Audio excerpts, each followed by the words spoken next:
ओशो की किताब है जीवन जीने की कला। जिए छलकता हुआ ऊर्जावान जीवन। Chapter number 17। आनंदित जीवन जिए। बड़ी अच्छी अच्छी बातें बताई गई है। कृपया सुने। इस विधि को जीवन शैली बन जाने दो। ये कोई 1 घंटा कर लेने की बात नहीं है। सतत इस भाव के साथ रहो। आनंद भाव को विकसित करो। साधारणतः हम दुखी हम दुख के प्रति ज्यादा सोचते हैं। पीड़ा की ओर हमारा ध्यान ज्यादा जाता है। कुछ गलत हो जाए तो हमें उसका ज्यादा पता चलता है। रोग और बीमारी के प्रति हम ज्यादा सचेत होते हैं, बजाय स्वास्थ्य और निरोग दशा के। इससे बड़ी मुश्किल खड़ी होती है, क्योंकि पीड़ा की ओर ज्यादा ध्यान देकर तुम पीड़ा पीड़ा होने में उसकी मदद करते हो, उसे पोषित करते हो। किसी भी चीज पर ज्यादा ध्यान देना उस चीज के लिए एक तरह का भोजन है। और जब तुम पीड़ा या दुख पर बहुत ज्यादा ध्यान देते हो तो तुम्हारी पूरी दृष्टि उलट जाती है।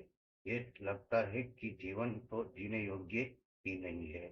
दुख का एक महासागर है, और कभी कभार ही सुख के छोटे छोटे से द्वीप नजर आते हैं। इतने कम ही उनके होने का कोई मूल्य नहीं है। जीवन में कोई जीवन में उनकी कोई गिनती ही नहीं।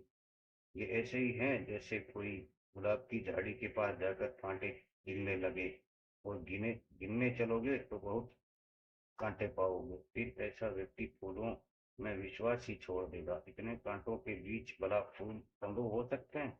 कैसे हो सकते हैं? फूल एक असंभावना मालूम पड़ने लगेंगे। और एक बार फूलों पर अविश्वास होने लगे तो फूल तुम्हारी दृष्टि से ओझल होने लगते हैं, क्योंकि जिस चीज पर विश्वास हो केवल वही तुम्हारे सामने प्रकट होती है। जिस चीज पर तुम श्रद्धा करते हो उसके लिए तुम उपलब्ध होते हो। जब तुम श्रद्धा नहीं करते हो तो उस चीज के लिए बंद हो जाते हो। फिर तुम्हारा मन उसे अपने प्राणों में प्रवेश ही नहीं करने देता। तुम उसे देख कर भी देख नहीं पाते। फिर तुम कांटों की ही आशा करने लगते हो, क्योंकि वही तुम्हारा अनुभव है। जब तुम आशा करते हो तो उन्हें आमंत्रित करते हो। ये एक दुष्चक्र है। आनंद पर ध्यान देने से तुम्हारे भीतर एक शिफ्ट आ जाता है, जैसे गाड़ी का गियर बदलता है। जहां भी तुम हो फूलों को खोजो। बड़ी से बड़ी बीमारी में भी कई स्वास्थ्य छिपा होता है।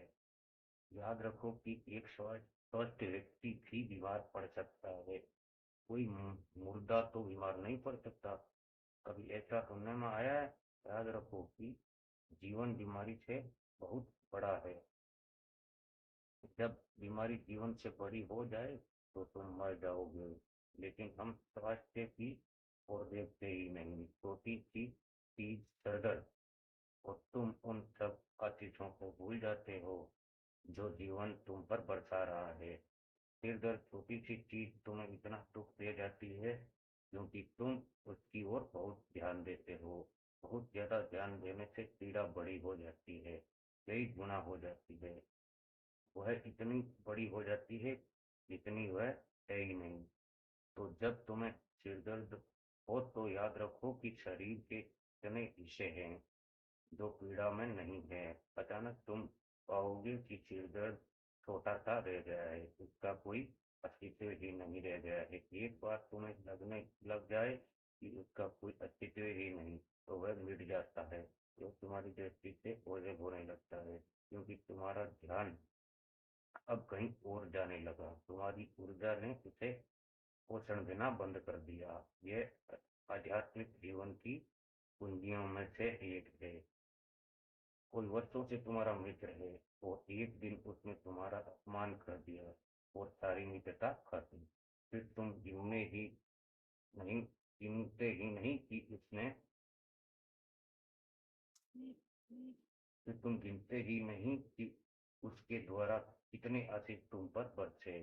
बस एक वक्तव्य हो सकता है कि जो उसने कहा उसका वैसा कहने का मतलब भी न रहा हो सकता है कि उसने ऐसा किसी भावेश में कहा हो सकता है कि वह जो कह रहा है उसका उसे बोध भी न हो।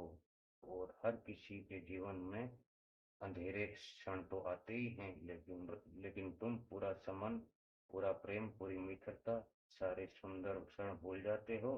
बस एक छोटी सी बात, हो सकता है उसने कोई बात भी नहीं कही हो, बस ऐसे ही देख लिया कि तुम्हारी ओर से सब खत्म हो गया है, और वही सबसे महत्वपूर्ण चीज हो गई है तुम्हारे लिए। यह अधार्मिक होने का उपाय है। हमेशा अतीतों को गिनो, और वह अनंत है। दिनों के प्रति और जागते चले जाओ, रातों की ओर कम से कम ध्यान दो, और एक दिन तुम पाओगे कि दिन और रात एक दूसरे के शत्रु नहीं है, वे एक दूसरे में समायोजित होते हैं। दुख और सुख एक ही इकाई के हैं। जब तुम देख लेते हो कि दुख भी सुख का ही आत्यंतिक हिस्सा है, तो तुम्हें कोई शिकायत नहीं रह जाती।